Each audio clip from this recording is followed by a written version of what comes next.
Good morning. Hello, my name is Gary Cole, and yes, I did write a book which we'll be talking about in a few minutes. But I'd like to share a few things about myself with you that may be relevant to our conversation today. I'm going to start with a very big announcement. Are you ready? I am not as young as I used to be. Go figure. Go figure. We age, this thing called aging. As a matter of fact, my unyoung nature has led to a few changes in my life. As a matter of fact, I will be using notes today because my memory doesn't work quite as well as it used to. And I'll be using glasses to read my notes because my eyes don't work as well as they used to. Now, they tell us that wisdom also comes with age, and I'm waiting for that to kick in. But in the meantime, I'm going to use glasses because I think this makes me look more wise. Am I right? What do you think? Wisdom? No wisdom. Wisdom. The other thing you may need to know about me is I am a baby boomer. Baby boomer is that great big demographic of people born between the years 1946 and 1964. Do I have any baby boomers in the room today? Any baby boomers? Great, great. Another thing you need to know about me is I just recently celebrated a birthday. So I have a new way to declare my age. So I want you to ask me on the count of three. Everybody ask me how old I am. 1, 2, 3. How old are you? Oh, I'm so glad you asked. I am 31 years away from celebrating my 100th birthday. Now, my wife doesn't like the way I say that. She actually says to me, "You sound like a tool," which I'm not exactly sure what that means, but I don't think it's good. I don't think it's good. She's also very quick to remind me that I'm very optimistic to think that I'm going to age to the age of 100. And she wouldn't be wrong. The actual chances of me reaching the age of 100 is about 1% in the United States. But that's okay. You now know 4 things about me. You know I'm married. You know I'm optimistic. You know I want to live a long time. And you know that I'm a baby boomer. So baby boomer. Yes, this demographic is so big that we actually have our own nickname. They actually call us the Silver Tsunami. The Silver Tsunami. As a matter of fact, 11,000 people turn the age of 65 every day in America. And by 2034, there'll be more people over the age of 65 than there will be young people under the age of 18. Now, this seismic shift is so big that society and the culture can't ignore us anymore. They can't ignore us, and I love that. We have our own movies like The Age of Adeline, Harold and Maude, and one of my favorite, Up, in the bucket list. And for the first time in my life, it is cool to be old. It is cool to be old. Now, football players and cheerleaders are still cool. Yes, there's Travis and Taylor, and of course, in this case, the cheerleader is probably more popular than the football player. But do you know who else is cool? Clint Eastwood is cool at 93. James Earl Jones just passed away at 93, but he's very cool. Dick Van Dyke is cool at 98. Carol Burnett at 90. Barbara Eden, I Dream of Jeannie at 92. And Tina Turner passed away at 83, but she will always be cool. The Silver Tsunami has also caused something else that maybe is more important than the cool factor of being old. It's really created a surge in research, development, and investment in the medical practice of aging. Why we age and what we can do about it. In my book, I actually include, for the science nerds in the room, in my book I include 3 chapters on the hallmarks of aging. The 14 reasons they say we age. Things like our telomeres shorten, our senescent cells grow, and our mitochondria gets dysfunctional, and a number of other things. And now that we know why we age, the doctors are telling us now what are the things that we can do to actually slow down aging, and in some cases even reverse the process. Unbelievable. Matter of fact, there's a Harvard doctor and longevity expert by the name of David Sinclair who has said that there are people born today that will live to the age of 150. 150. Now, I don't think that's going to be me, but I can look at my wife and say, you know, with all this new research, I think my odds of reaching 100 have greatly improved. So yes, I wrote a book, And as it turns out, it has a very controversial title because it has a 3-letter word that acts like a 4-letter word. Nobody wants to say this word out loud, and heaven forbid, nobody wants to be called OLD. Now, here's a trick. Here's a trick. If you change that from a noun to an adjective and you add the letters ER, everybody's okay. I'm older, you're older, we're older. Everybody's okay with the word older, but heaven forbid we ever call each other OLD. Side note, it doesn't work as well by adding the ER to the 4-letter word. You still don't want to do it. It doesn't work very well, and people do not want to be called the 4-letter word, even with ER at the end. But I'm going to have to say the word out loud. No, not the 4-letter word, the 3-letter word, because it is the title of my book. All right, everybody ready? I'm going to say the word out loud. You okay? Everybody good? Okay. The name of the book is Are We Old Yet? A Casual Conversation About Aging. Now, by the end of our time together, I'm going to answer the question, are we old yet?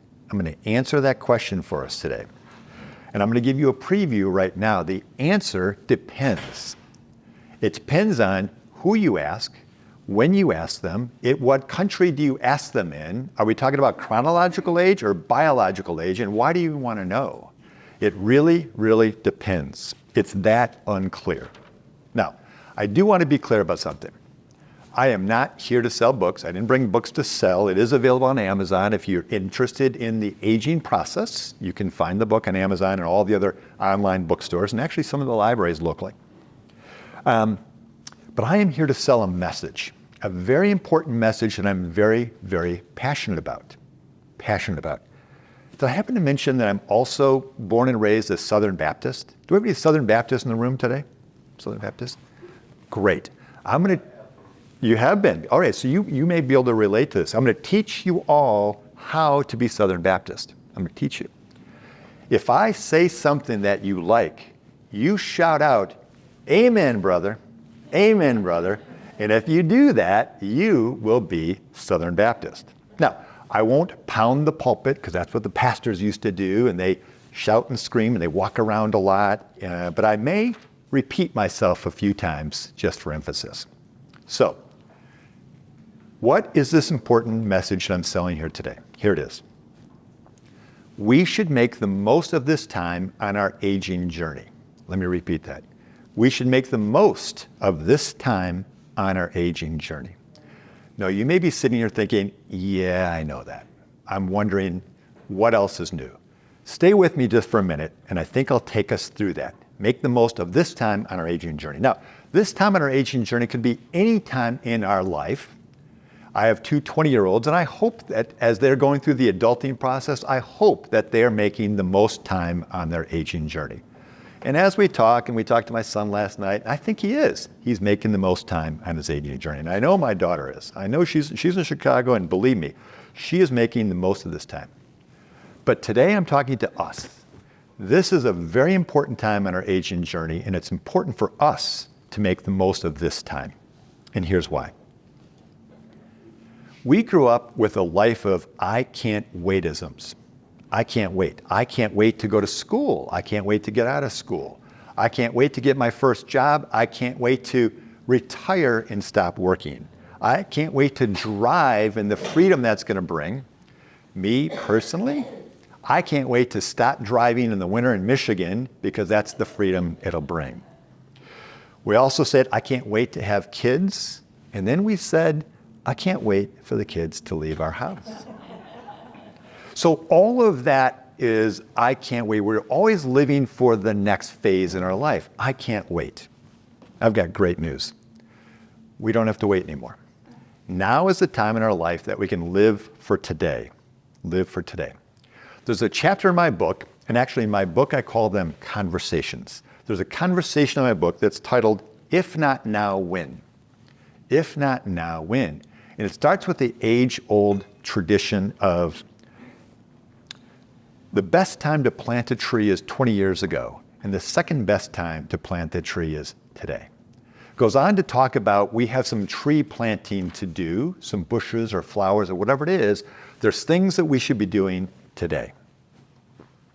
For the romantics in the room, I talk about a change that I made in my relationship with my wife. A change that was so small, yet so important, that had I not done it, there would have been a time later in my life that I would look back and said, I wish I would have. I wish I would have done that. Now, I want to share a little bit about that story with you today. I promise it's not going to get too weird. So, when my wife and I first got married, it was a number of years ago, we used to sit on the couch on Friday night and watch TV and hold hands. It was wonderful. That's what we did. Then life happened. Life happened. We had kids, we had our jobs, we had our careers, we had a new house, and we had 2 couches. We had a couch for each of us. And for many, many years, sitting in my own couch, laying on my own couch, was extremely comfortable. I loved it.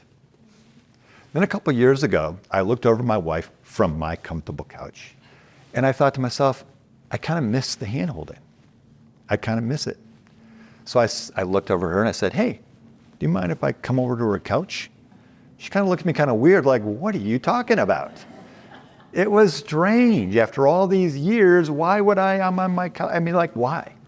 So I did. Went over on the couch. 2 years later, I haven't gone back to my couch.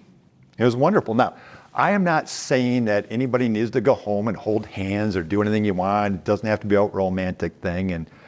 But what I am saying is there something small in your life that you can change, that can change your life and improve it for the better? Anything. Now's the time to do it. Now is the time to make that change so that we can avoid a life of, I wish I woulda. I wish I woulda. Make the most of this time. We should make the most of this time in our aging journey. The front end of that says, make the most of. Now this is going to look different for each of us. Not everybody's going to want to hold hands on the couch on Friday night. In your life, in your make the most of is going to look different than mine and different from each other. My brother posted on Facebook the other day that he has a friend that celebrated his 80th birthday by going skydiving. No, thank you. Not for me, ever. I don't even have a bucket list because I'm afraid I'd be kicking it by doing something stupid like jumping out of a plane. So yes, make the most of our life is going to be different, but here's the key. Here's the key. We need to live with intention. And intention has 2 parts of it to make it successful. The first one is attitude. We have to have the right attitude to say, I want to make the most of my life. I want to do it. And that is key. I want to do it. You have to have the right attitude. Number 2, we need to take action, some small action.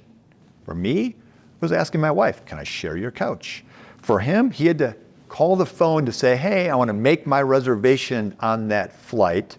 Or maybe it's just buying those tennis shoes so you can start doing that walk every day that you've always said you wanted to do.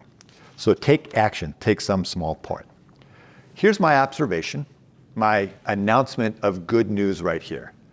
By you all being here today, by you being an active member in the Bloomfield Township Senior Center, you're already taking action to make the most of your life. And I applaud you, and I'd like you to actually applaud yourself for a minute. So yes, I wrote a book, and it's important I tell you why I wrote it. It's important for the rest of the conversation that you know why I wrote this book. So 6 years ago, I went to my 45-year class reunion. I'm going to do the math for you to tell you how old I was at the time, because it's important to the story. I was 63 years old, 63. Part of the weekend activities, me and a big group of my friends went to the homecoming football game on Friday night. I loved Friday Night Lights when I was growing up, and I loved it that night until. Toward the end of the game, there was a group of students, teenagers walking by, and one of them looked up at our group and pointed and said, look at all those old people. Now, my first reaction was to look around to see who they could be talking about. It wasn't me, but no, I quickly realized that in fact it was me in my group that they pointed at. And I was angry, not at them, well maybe a little bit. I was angry at myself because I didn't know how to be old. Now let's make no mistake, getting old is easy. You live your life, you go to bed, you wake up the next day, you keep doing that over and over and over again until someday some 16-year-old kid's gonna say, you look old. But I didn't know how to age well. I wanted to age well, and I didn't know how to do that, age gracefully. And for that, it takes knowledge, effort, and intention. It takes knowledge. To age well takes knowledge, intention, and effort. So I started doing research, 2 years of research, hundreds of articles, podcasts, books, and so on and so forth, because I wanted to know how to age well. One book that I read was called Live Long and Die Short. Live Long, Die Short by Roger Landry, a medical doctor at Tufts and trained at Harvard University. It's almost a mantra as to how we want to live, age well. Live long, die short. Now, through all the research, I learned getting older isn't going to be easy. It's not easy. However, there's so many things that we can do to make our aging journey better.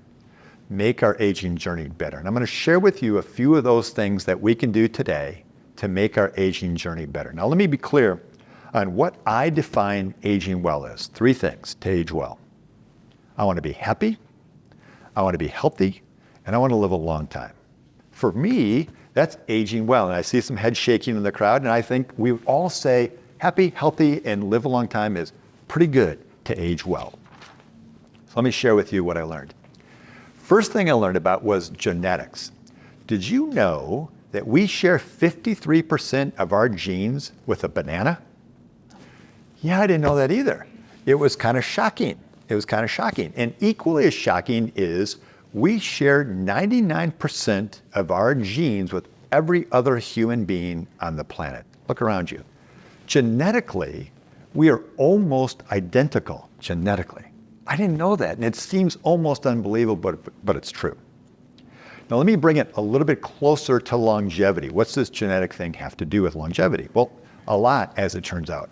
For years, we often thought that our genetics predetermined everything about our health and how long we were going to live. If our parents lived a long time, if our grandparents lived a long time, so would we. And the opposite was also true.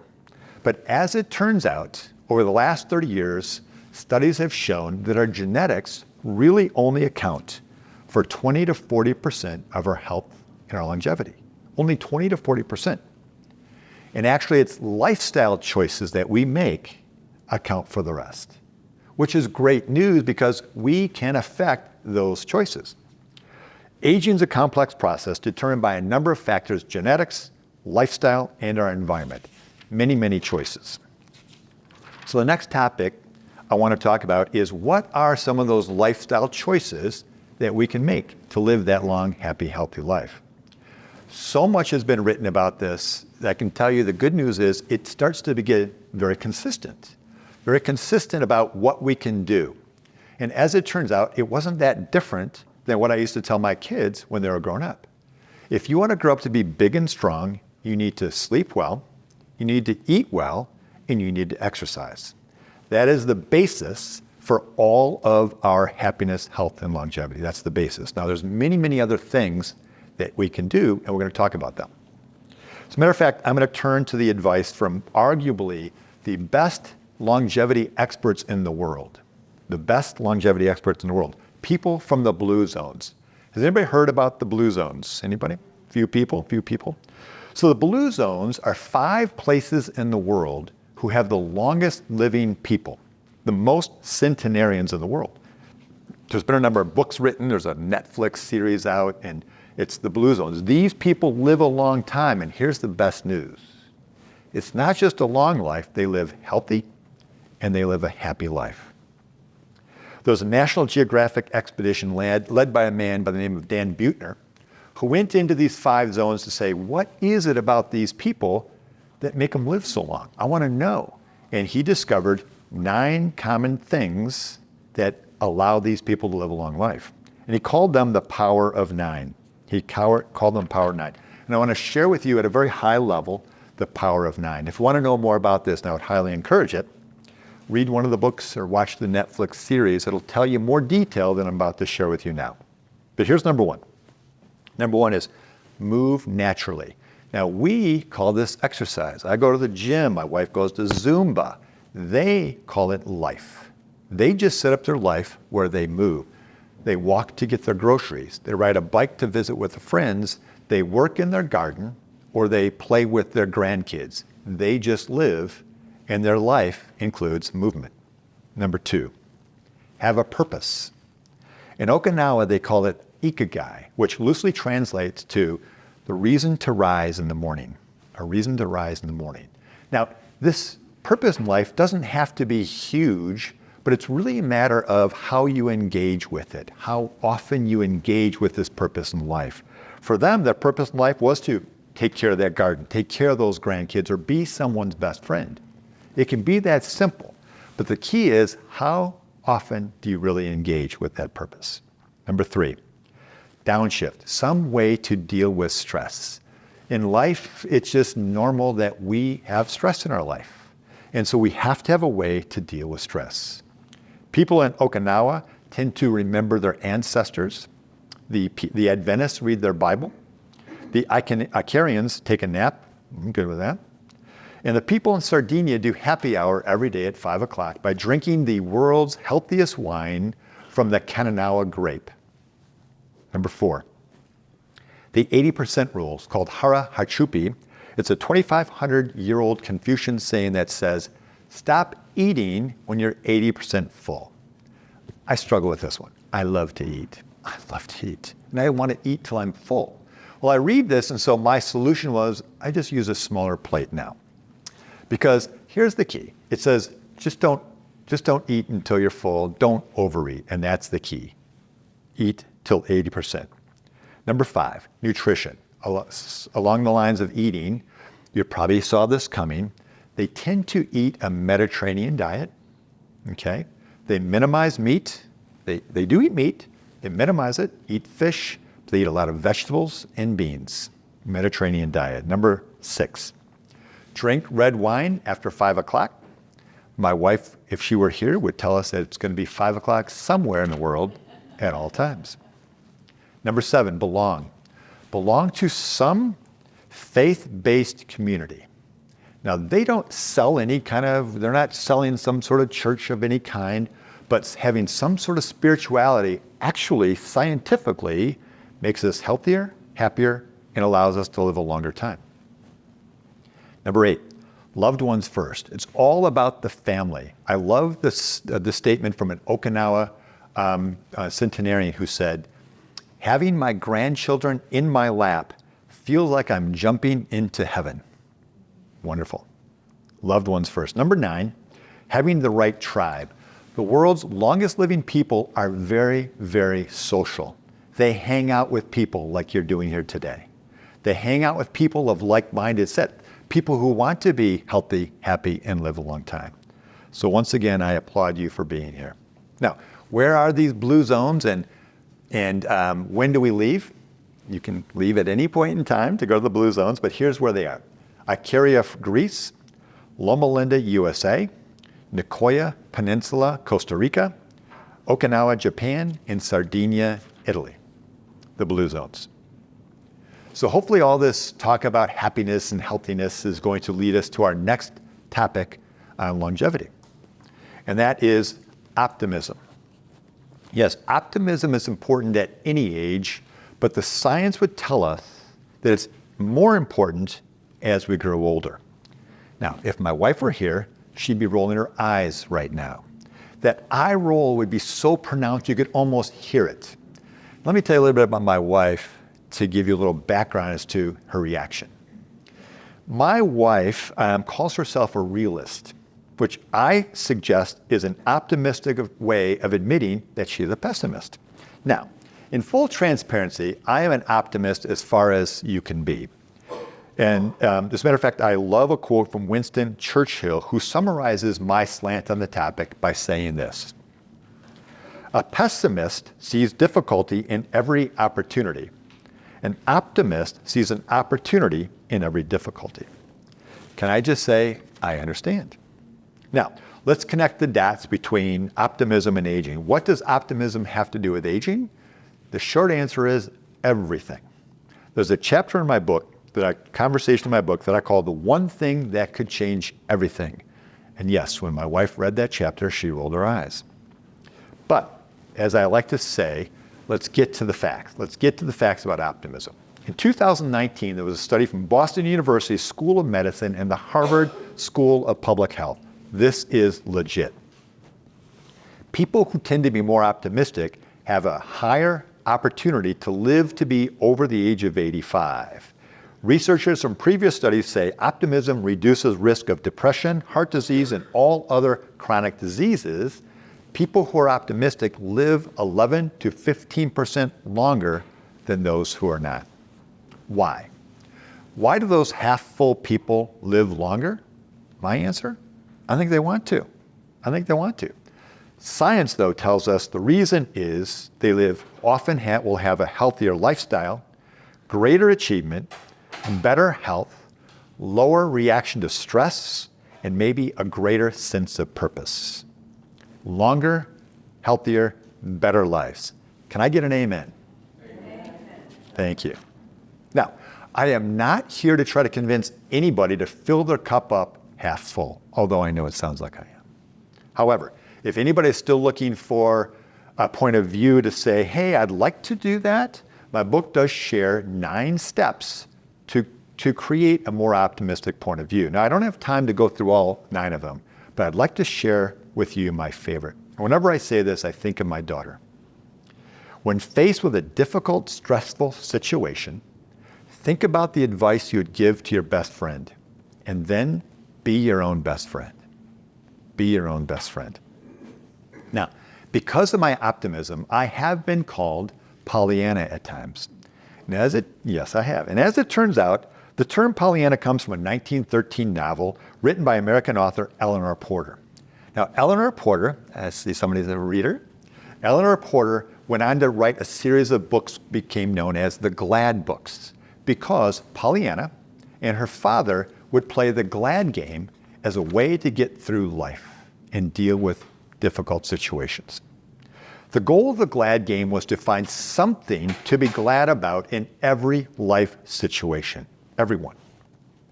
There's so much to the story, and I love the attitude, but let me just say this.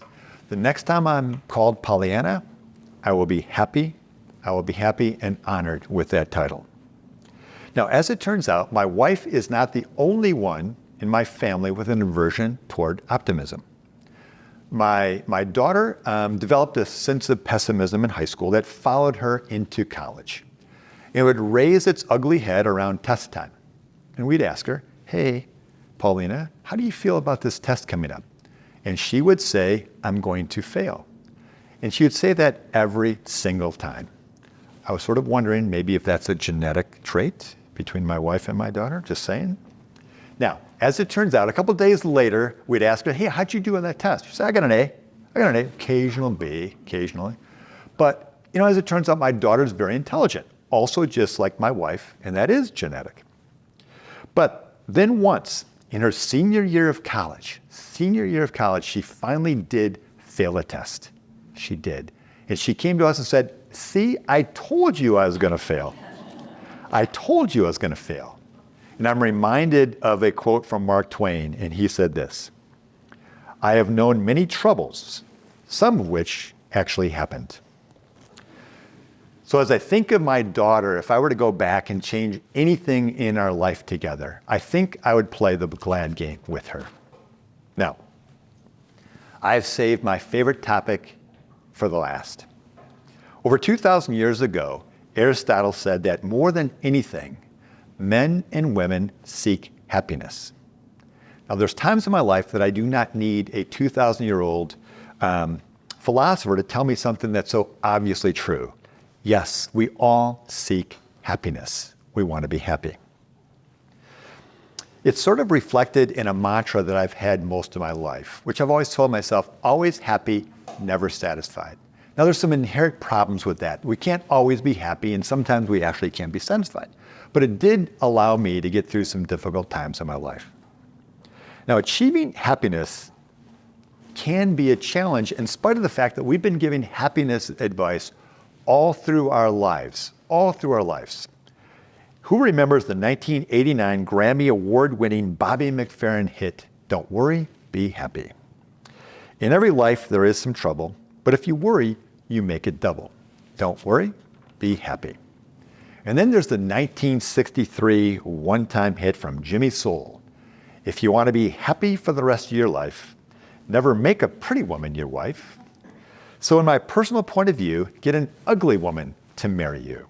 Now, that wasn't exactly the advice we were looking for. However, that song stayed in our head all day long. Now, here's some good news. Not from the song, actually, here's some great news because it's from science. Our older years can actually become some of the happiest years in our life. Let me say that again. Our older years can actually be some of the happiest years in our life. Amen. Oh, there you go. Yes. You know, whenever I say a statement to my kids that seemed just too good to be true, they'd kind of give me that look. You ever got that look from a teenager? You got that look? You know the look I'm talking about. So I would look at them and I would say, don't listen to me, listen to the experts. And that didn't go over so well either. But I'm going to use that with you today. I want you to listen to the experts, what they say about that. And here it is. Jonathan Rauch, American author, Yale graduate, and current senior fellow at the Brookings Institute, wrote the best-selling book called The Happiness Curve. And what he said was our happiness life cycle is kind of like a U-shaped curve. U-shaped curve. We start up over here, young, with no care in our life. Well, there were cares in our life, but we were happy. Then our happiness starts to decline, starts to come down in our 20s when we're faced with that adulting thing. It's hard. I see my kids struggle sometimes. They're happy, but it is. Understanding that the computer breaks sometime and it's going to cost $500. That was the call from my daughter the other day. Yes, makes you unhappy. And then we get down here at the bottom, midlife. Midlife. We're struggling in our career and our job and we're raising kids. And of course we have that midlife crisis and all that comes with it. We're at the bottom. Then it starts to come back up again. Then it starts to come back up again. Many of you may be thinking, my happiness curve didn't look like that. It was more of a roller coaster. And I would say to that, I understand. I understand. And as a matter of fact, Associate Professor Christina Bryant from the University of Melbourne was quick to note, not everybody has a U-shaped curve. She does go on to say, as we age, positivity tends to increase, life satisfaction grows, and we experience less stress and regret. And I love this next part. We develop cognitive abilities that enable us to deal with life better. We have developed a capacity for more complex thinking that enables us a more nuanced view of life. And I love that word, a nuanced view of life. We can see things that aren't always black and white. It's a nuanced view of life. It allows us to be more content. It allows us to be happier. This, my friends, is what wisdom looks like. Wisdom can make us happy. Now, Dan Harris, the author of 10% Happier, another New York Best Time seller, suggests this. Genuine happiness is more like fundamental okayness and not like a rainbow barfing unicorn sprayed with pixie dust. Don't you just love how he writes? He says that being happy all the time would be dysfunctional because life sometimes gives us reasons to be unhappy. But happiness can bring us back to a contentment and a better life. Advice from more happiness experts, just in case you don't have enough. Desmond Tutu and Dalai Lama collaborated on a book called The Book of Joy. And if you haven't read The Book of Joy, I would highly recommend it, The Book of Joy. The Dalai Lama says in the beginning of the book, I believe the purpose in life is to find happiness. It's a great start.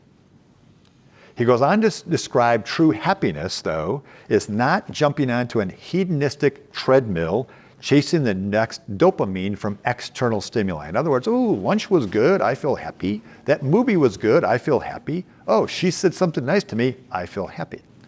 But instead, he says, the ultimate source of happiness can be found within us. Simply a healthy body and a warm heart. healthy body, and a warm heart. That's where we find happiness. Now, the book provides the examination of what they call the 8 pillars of joy. In and of itself, a great experience, the 8 pillars of joy. Now, I'm going to share, don't have time to go through all 8, but I want to share with you one statement from that he says. Why be unhappy about something when it can be remedied? And everything can be remedied to a point. Don't be unhappy about it. Find a remedy. Find a remedy. So much has been written about happiness, and it's one of my favorite topics. I'm doing a lot of research on happiness now because I want to be happy, and there's a lot of ways to do it, and it can be confusing at times. But one of the sources that I'd highly recommend is Dr. Laurie Santos. She's a professor at Yale University and the professor of the most popular target class on the campus, and it's called The Science of Well-Being.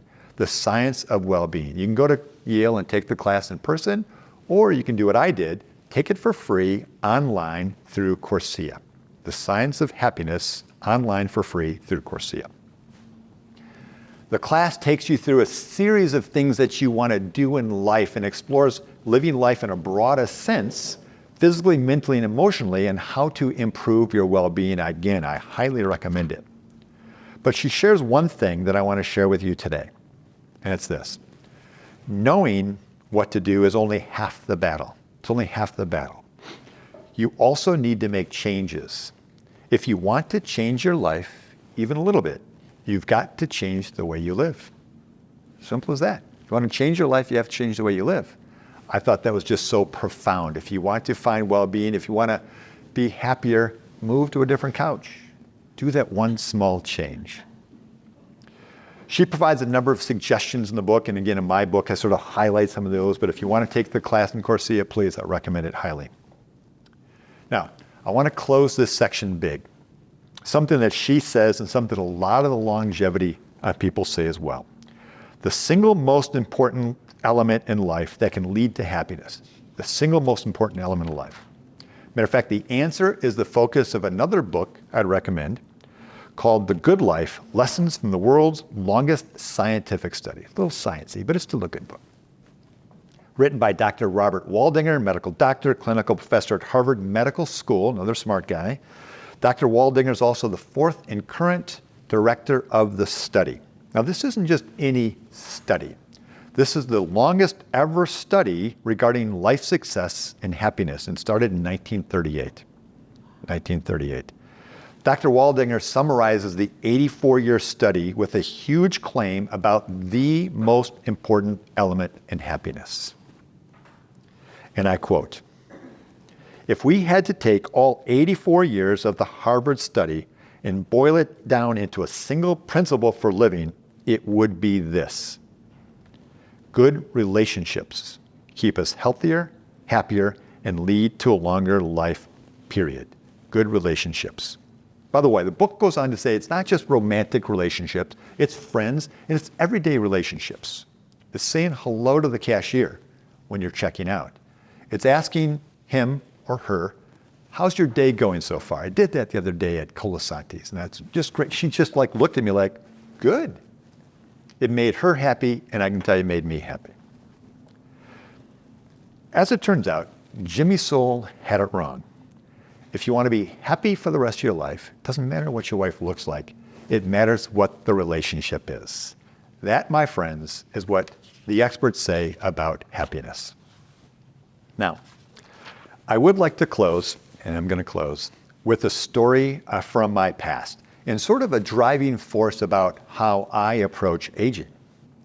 And it's a story from my memories from 19 years ago. And one of the things I love about getting older, becoming unyoung, is we collect memories, kind of like a library. We keep the good ones close and we read them again and rethink about them. And the bad ones, we kind of just get rid of the best we can. So this is one of my favorites from my memory library. When my kids were young, my wife and I would pack them up and take them to family camp on Labor Day weekend up in Oscoda, Michigan. We all know where Oscoda is, right? Use the hand map. And the first time we went, the kids were young. And yes, it was the first time I heard the infamous words, "Are we there yet?" It was their first car trip. Are we there yet? Well, the trip went well, the best kind with 2 small children in the back seat, until we got into Oscoda. My son started complaining about a stomachache. Not one to push my luck, I pulled over in the Burger King parking lot. He jumped out and lost everything in his stomach. Yes, he was sick, car sick. It was almost as like he had just drank a pitcher of margaritas with bad tequila. He was only 6, so it wasn't tequila. Car sick. Well, we needed a place to sleep, so we drove the 10 minutes to camp. And we parked the car and checked in. And our cabin was about a 10-minute walk from the check-in spot. So I put Parker on my shoulders and I started to walk to the cabin. And I could feel his mood change as he saw the woods and saw the lake and he saw all the families playing together. And just before we got to the cabin, Parker shouted, "Today is the first best day ever." First best day ever. So now in my aging, I go to bed at night and I pray and I thank God for my family and my friends and my health. And I wake up the next day and I'm reminded of the words of a 6-year-old boy. Today is the first best day ever. Now, before I leave, I need to answer the question, are we old yet? I'm going to answer that question for you. With all the research that's available, 2 years worth of research and hundreds and hundreds of resources, as it turns out, there is no clear answer, no consensus as to what the experts would tell you as to what age you actually become old. Nothing. But it leaves us with a wonderful solution. You get to choose when you are old. It's your choice, and whatever you choose, you would be correct. Or you can listen to George Burns, who said, "We can't stop getting older, but we never have to be old." So I'd like to thank you for your time and your attention. If you do like the idea of aging and learning more about it, I'm going to leave my business card there. You can go to my website. My website then, I blog twice a month about topics about aging, and you can sign up and I will email those to you twice a month, the 1st and the 15th. I won't email anything else, just those 2 dates.